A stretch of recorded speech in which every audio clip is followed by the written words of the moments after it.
Revenge with Karen. I knew Alex was going to be a problem the minute he called the backup server a vintage hard drive museum. This is the same kid who once thought VPN was a new gaming console. But I said nothing, just nodded, smiled, and kept my hands on the wheel, like I had for the last 11 years. My job wasn't to teach the boss's son how not to tank the company. My job was to quietly keep it from falling apart while he figured out how to tie his digital shoelaces. They called me Ops, Compliance, the Firewall Whisperer, depending on who was panicking and what systems were on fire. No fancy title, no framed certificates. I was the person they called when a regulatory agency sent a scary letter or when logs didn't add up before quarterly reporting.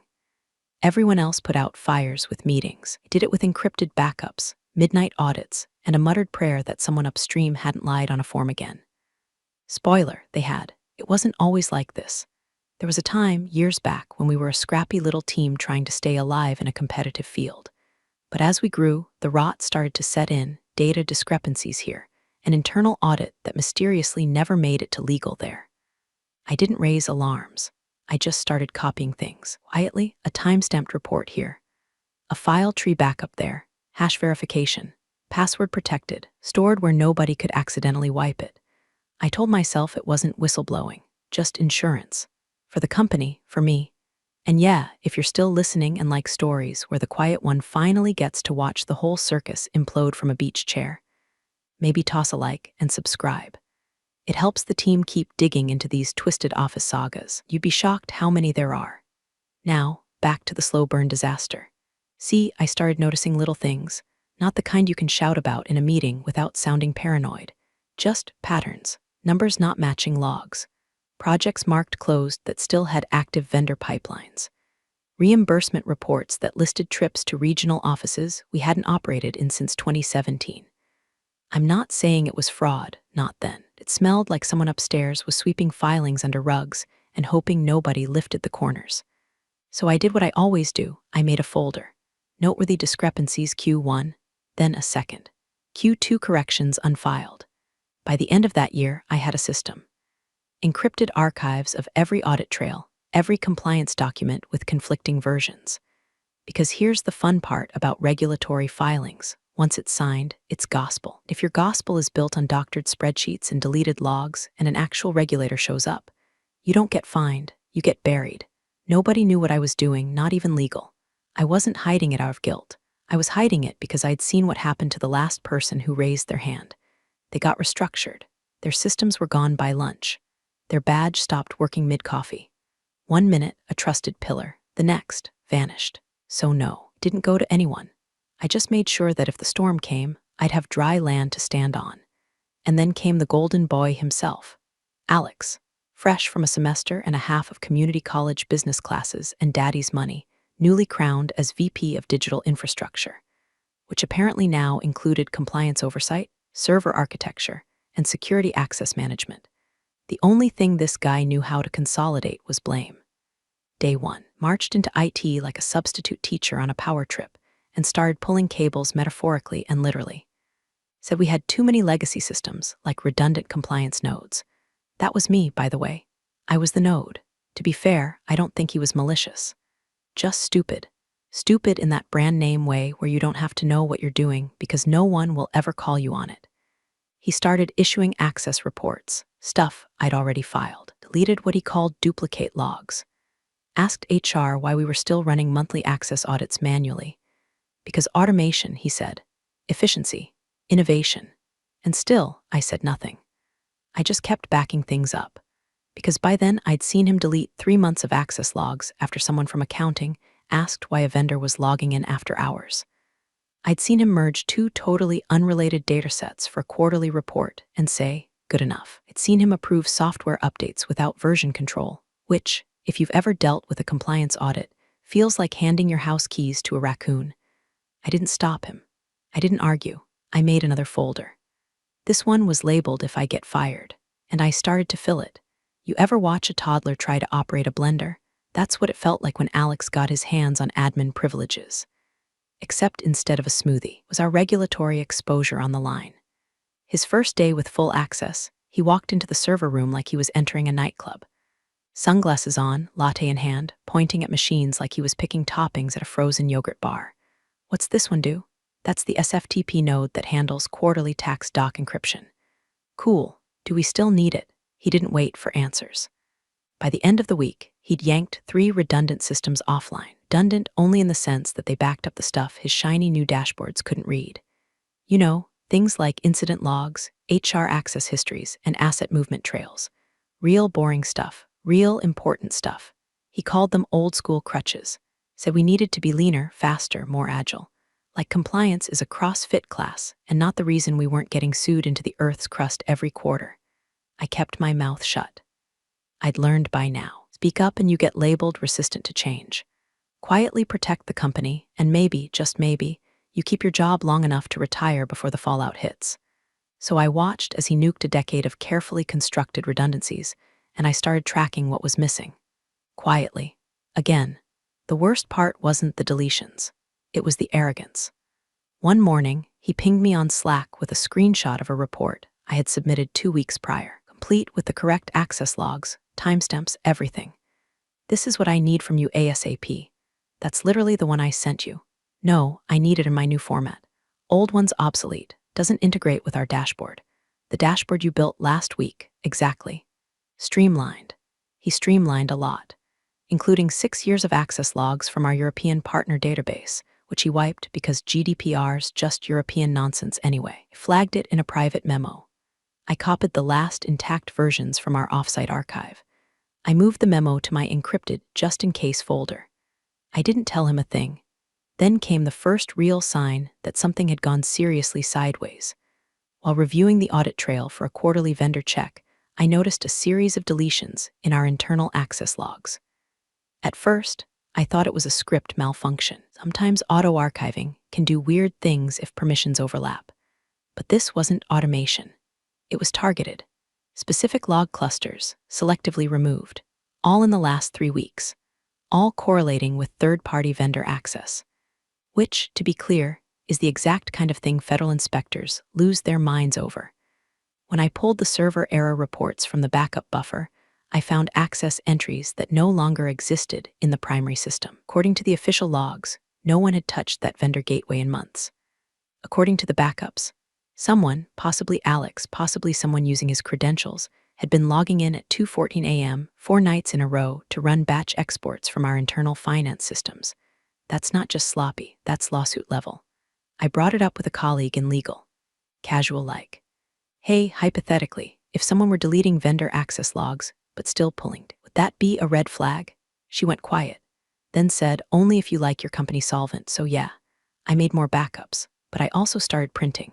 Physical copies. I know, paper trail, who does that anymore? But when your digital logs are vanishing into the void and your new boss thinks a checksum is something you do at brunch, sometimes the dead tree version is your only insurance. I stored them offsite. I labeled them like tax records, made copies of the copies.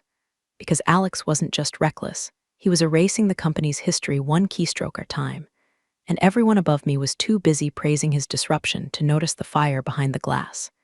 He had the badge. He had the access.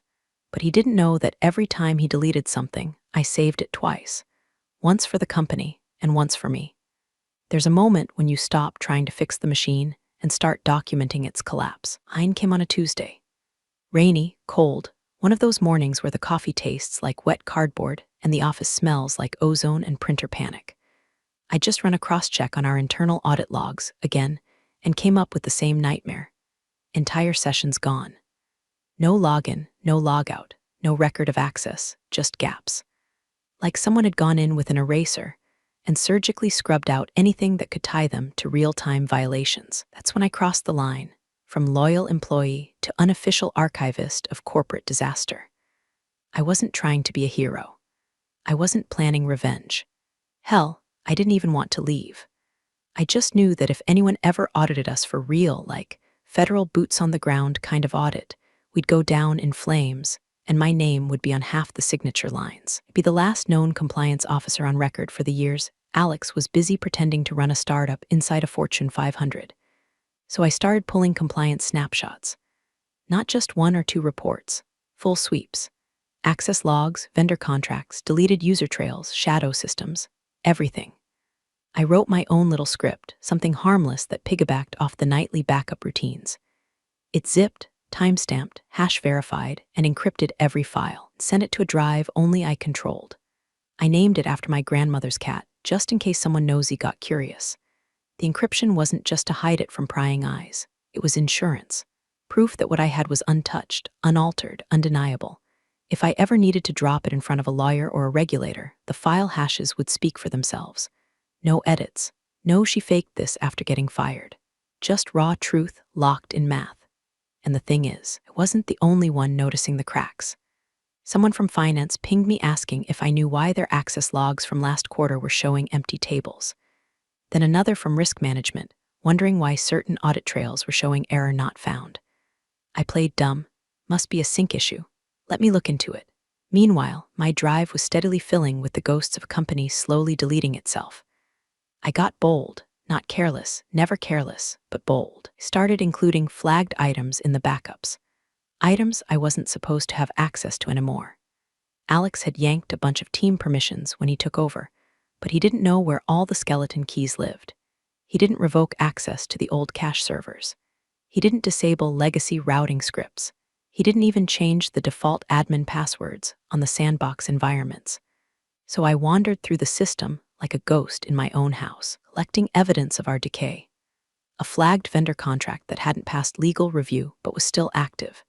An internal email chain where a VP admitted they were pushing a product with known defects.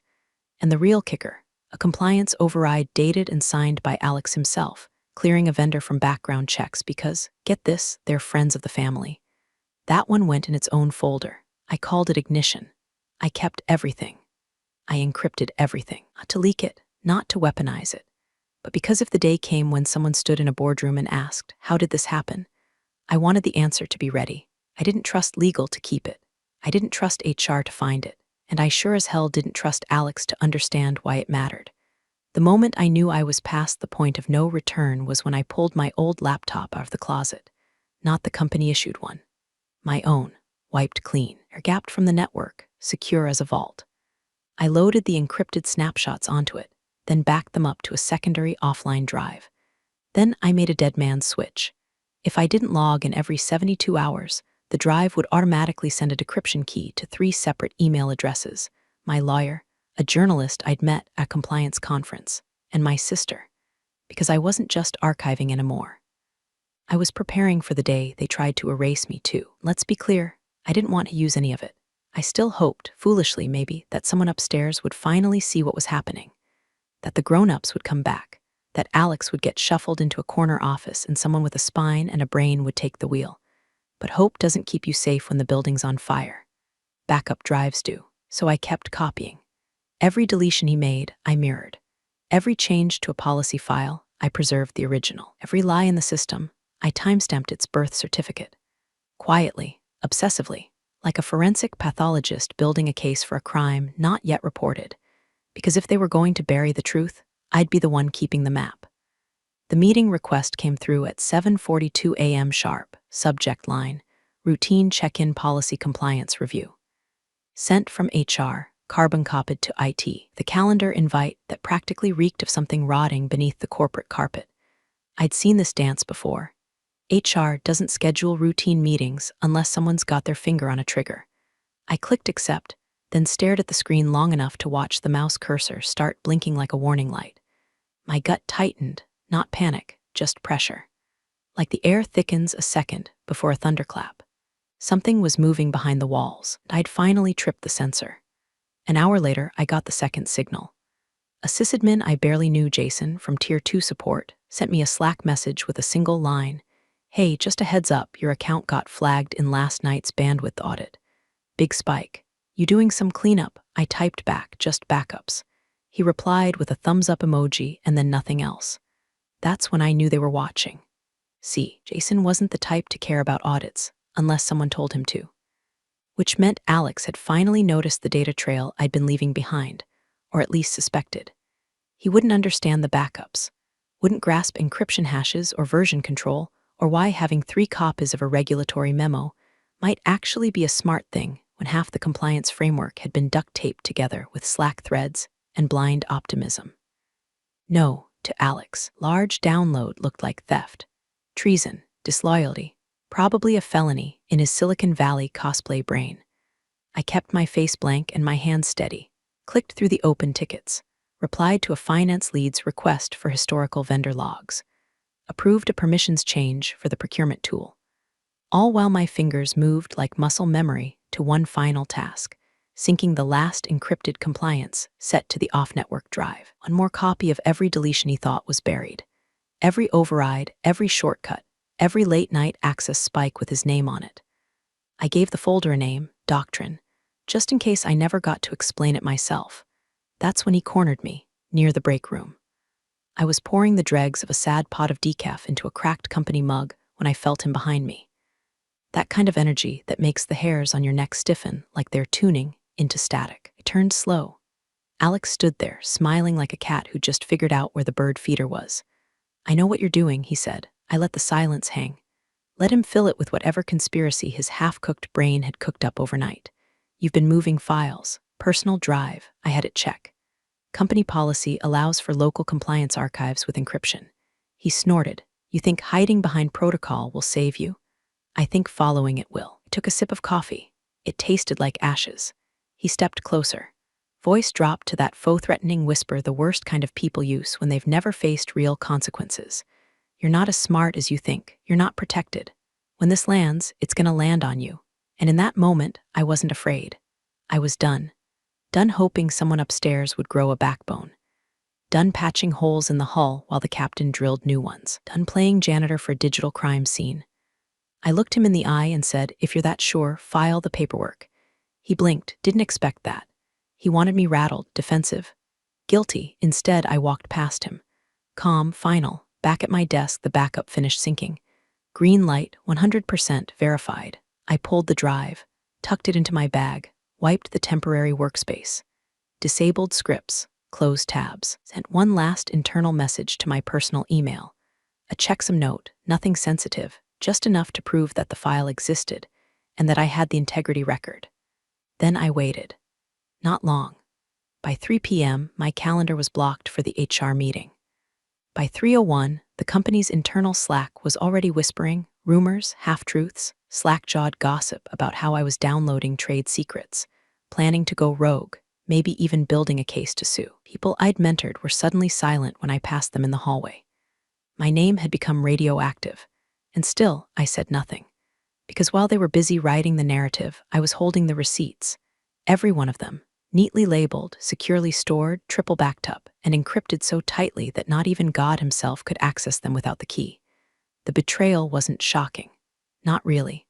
What surprised me most? How calm I felt, like watching a wave crash from behind glass. You see the destruction coming, but you're not in it anymore. You're already somewhere else. The ambush was theatrical. Conference room C, the one with the flickering fluorescent that never got fixed, suddenly dressed for drama, department heads in folding chairs, HR posted like Secret Service, and Alex at the far end of the table, arms folded like a budget Bond villain. I walked in holding a notepad and a reusable water bottle, thinking this was the routine compliance check-in rescheduled from yesterday. No one told me I was the main act. Alex didn't even wait for the door to close behind me. He stood up so fast his chair screeched back against the carpet. "You've been downloading files to your personal drive. That's theft." The room froze. Not one whisper, not a single cough. Just wide eyes, like everyone had been handed a front row ticket to a public execution and were too stunned to look away. I didn't blink. I didn't flinch. I just set the notepad on the table like I had all the time in the world. He continued, chest puffed, voice shaking with adrenaline and delusion. "We have logs, bandwidth reports. You've been copying proprietary data without authorization." HR nodded along, lips pursed, eyes flicking to their binder like they'd rehearsed this. "Done here," Alex said, effective immediately. I looked at the stack of paperwork on the table. A printed log summary with timestamps, bandwidth totals, one-page excerpts from the security team's report, conveniently lacking any detail about the content or purpose of the downloads. They didn't care what I copied, just that I copied. Context be damned. Intent irrelevant. They weren't interested in facts. They wanted a headline, security breach neutralized, rogue employee contained. Alex needed a scapegoat before someone upstream noticed the integrity gaps in his new infrastructure, and I was the perfect target. Quiet, experienced, no political allies. Easy to paint as a bitter lifer hoarding files for revenge. I took a breath, let the silence do the heavy lifting. Then, wordlessly, I reached into my bag and pulled out the company-issued laptop, powered it down, disconnected from the VPN, moved the charger cable with deliberate calm, and placed it on the table. Next came the badge, still warm from my pocket. I slid it across like a poker chip, face down. Then the phone. Company-issued, cracked screen, battery always hovering at 11%. I placed it beside the others.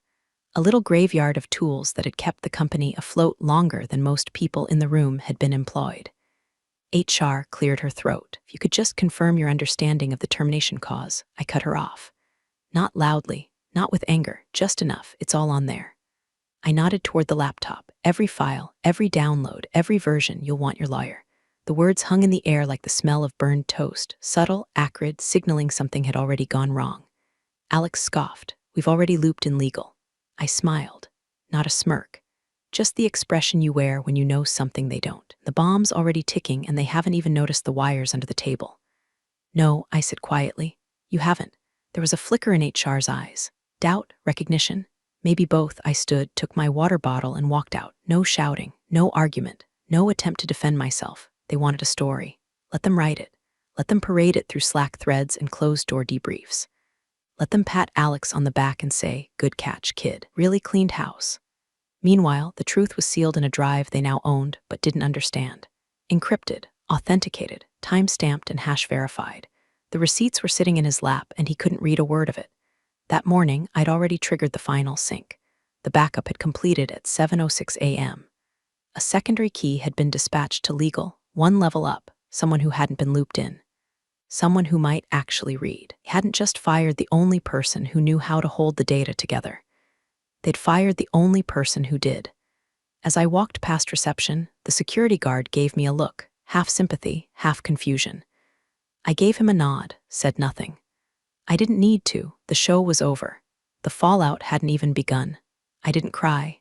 I didn't scream into a pillow. I didn't call my sister or pour wine into a coffee mug and spiral through old emails looking for closure. Instead, I walked into my apartment, dropped my bag by the door, fed my cat, and sat down at my desk like I was clocking in for night shift. No one knew I still worked. The laptop I'd handed over was one version of the truth. This one, the personal, air-gapped relic I'd kept stashed in a drawer under an expired passport and a Ziploc bag of old charger cables, held the truth they didn't know existed. Not yet, but they would. I logged in, authenticated the drive, double-checked the timestamps, the hash logs, the final folder tree. It was all there, every deleted log, every compliance override, every file that had mysteriously gone missing after Alex's dashboard updates. Nothing altered, nothing embellished. Just reality, preserved exactly as it had happened. Then I opened my email and composed the quietest detonation I've ever sent in my life. To legal counsel at company name com, subject, regulatory archive urgent review body, please open the attached encryption key before Friday morning. The contents pertain to imminent compliance exposure. If you choose not to engage, I've fulfilled my obligation. Attachment. A single text file, 64-character decryption key, verified. I hit send. Then I closed the lid, stood up, and made dinner. That night, the news broke. I saw it first in a trade journal buried beneath headlines about IPO delays and tech layoffs. Mid-tier SaaS provider to undergo surprise regulatory inspection. Whistleblower activity suspected. By midnight, it had spread to our local business wire. A short, bloodless article citing internal audit irregularities, access log inconsistencies, and gaps in quarterly reporting transparency. I sat on my couch, half watching the news ticker scroll by, while my cat pawed at the empty box the router came in. No panic, no glee, just the warm, quiet pulse of knowing the timeline had finally caught up. Somewhere inside that building, I knew what was happening. Lights on past midnight, phones ringing. Someone in HR flipping through my personnel file, looking for reasons they could put in writing. IT trying to piece together the file architecture I'd safeguarded for over a decade, without a roadmap, without me, without a clue. And legal, Legal was sweating, because there's nothing like a surprise inspection to peel the paint off a company's fake integrity, especially when your most recent security breach just handed you the only uncorrupted compliance trail left standing. I imagined Alex in his glass office, pacing in circles, probably Googling terms like retroactive access logs and can deleted files be restored after termination. I could picture him calling IT and getting no answers, calling legal and being told, "We're reviewing materials that were just sent over. Please stand by. Stand by." There's a phrase you never want to hear when your house is already on fire. The real kicker, I wasn't the whistleblower, at least not technically. I didn't file the report, didn't alert the agency, even forward the documents beyond legal. All I did was preserve the evidence. Make sure that, if and when the roof collapsed, no one could pretend they didn't hear the beams cracking weeks before. But I knew what they'd assume. The timing, the backups, the clean exit. Let them. Because whether it was fate, karma, or some other cosmic auditor finally punching in for duty, the machine was now eating its own wiring. And for the first time in years, I didn't feel responsible for stopping it. Let them search. Let them dig through the systems they thought they'd upgraded. Let them try to rebuild a compliance archive from dashboards built for show and not survival. Let them realize the one person who actually understood the architecture had been publicly humiliated, shoved out the door, and dismissed as a data thief. By the time the sun came up, they'd be knee-deep in broken trails and missing disclosures, unable to answer a single regulator's question with certainty. They wanted me gone. Now they had to live with what I'd taken with me, nothing and everything. The lawyer's name was Grayson. I'd only met him twice, once during a late-night call about a subpoena, and once during a fire drill where he mistook the break room for the exit. He wasn't flashy. Not one of those make-a-deal-before-breakfast types, or like the guy who triple-checks every clause and highlights footnotes in 6 colors. A quiet watcher. The kind of man who doesn't say much until he has to. At precisely 8:04 a.m., his laptop pinged. New message. Subject, Regulatory Archive Urgent Review. He read the body, frowned, then opened the attached key, pasted it into the decryption prompt, and waited. When the archive opened, his screen filled with folders. Hundreds of them, each one time-stamped. Each name clean, surgical, impossible to misunderstand. Vendor overrides Q3. Deleted access logs June, backdated approvals Alex. Unfiled penalty waivers. And then, dead center, one folder that made his throat close like a trap snapping shut. Suppressed legal incident not closed. He clicked it.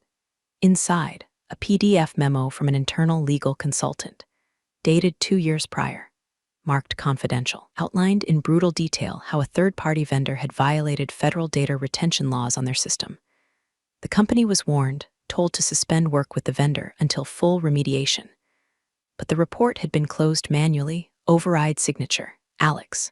No follow-up, no disclosure, no audit trail, buried, forgotten, until now. Grayson closed the laptop, then opened it again. Reread the document, checked the metadata, verified the digital signature chain. The blood drained from his face like someone had opened a trapdoor in his spine. Across the hall, legal ops was scrambling to compile documents for the incoming regulators. Grayson stood slowly, like he was walking underwater, and stepped into the chaos without a word. He didn't yell, didn't demand. He placed the laptop on the central table and said, "I need everyone to stop what they're doing and look at this." Someone laughed. Already drowning, what now? He spun the screen around. Silence. Pages and pages of untouched evidence scrolled down the screen like a confession unraveling in real time. Disclosures that had never been disclosed. Violations that had been resolved on paper, but not in reality. Cover-ups signed with Alex's digital fingerprint. And all of it preserved in crystal-clear clarity by the very person they'd branded a thief less than 24 hours earlier. Grayson didn't speak for a full 30 seconds. Then, carefully, he said, "She didn't steal this. She saved it." Another lawyer whispered, "Where did she get all this?" Grayson didn't answer. Because the better question, the one clawing its way through every brain in that room, was, how close had they come to losing it all? Meanwhile, I was 3 miles away, sipping lukewarm diner coffee, reading the paper, and pretending not to notice the 3 different voicemails blinking on my phone. Didn't listen to them. I didn't need to, because I knew how Grayson thought. Knew that once he saw the drive, saw the care, the accuracy, the intent behind it, not malice, not sabotage, just truth, He'd understand exactly what they'd done. I hadn't burned the company down. I'd stopped them from throwing themselves into the fire. And now, the only record keeping them out of a courtroom sat on a laptop they once thought was evidence of my guilt. I didn't feel proud, or smug, or vindictive. I felt quiet, like a burden had been set down after 11 years of being the only one carrying it. Let them scramble now. Let them fight to understand the structure I'd built silently beneath their shiny dashboards and ego-fed workflows. Let them realize that the person they humiliated in front of half the company had never once tried to harm them. She only tried to protect what they were too arrogant to see slipping through their fingers. And now they were going to need me more than ever. At exactly 12:02 p.m., the elevator dinged, and 4 people in federal windbreakers stepped into the lobby like they'd been summoned by fate or an encrypted drive. They didn't make a scene. No barking orders, no handcuffs. Just calm, practiced authority. Clipboards, laptops. Badges flashed with all the subtlety of a loaded gun on a dinner table. The receptionist stammered. Someone from IT stood up, sat back down like he'd forgotten how legs worked. The lead agent spoke one sentence. "We're here for the compliance review. We've already notified General Counsel." No one said a word. By 12:05, legal was ushering them into the main boardroom. By 12:07, panic had begun to ferment in the corridors like sour milk. Compliance reviews don't happen unannounced unless someone, somewhere, has reason to believe your entire house of cards is about to cave. At 12:12, Alex was locked out of the system. He didn't see it coming. He was mid-email when his Slack kicked him out, the VPN disconnected, and the access badge reader outside legal's suite blinked red instead of green. When he buzzed the front desk, they told him he was to wait outside until further notice. He paced, slammed his fist against the glass, demanded to speak with the CEO. The CEO didn't respond. He was already inside the boardroom, seated stiffly across from 2 federal auditors and a visibly pale Grayson. On the table between them sat my drive, still plugged into the laptop, fan whirring quietly like a heartbeat, echoing through an ICU. They were combing through folders I'd named months ago: Q2 access exceptions, security clearance overrides, GDPR deviation memo, files that no longer existed in the active systems, because Alex had decommissioned half of them in his crusade to modernize. Now, every missing document, every disappeared approval, every overwritten log suddenly reappeared, crystal clear, intact, time-stamped, and traced back to actions taken under Alex's digital signature. At 12:25, one of the auditors looked up and asked, "Why were these records not disclosed in your last submission?" The CEO had no answer. Meanwhile, HR was unraveling in the adjacent conference room. Apparently, no one had cleared my termination with legal. No one had reviewed the internal termination protocol. No confirmation of cause, no risk assessment, just a signature from HR, a nod from Alex, and an eager little internal memo that declared I was exiting under suspected data misconduct. That phrase, now that the real story had surfaced, wasn't just reckless. It was libel. Head of HR, Marissa, a clipboard addict with a history of deflecting upward, was sweating through her blouse.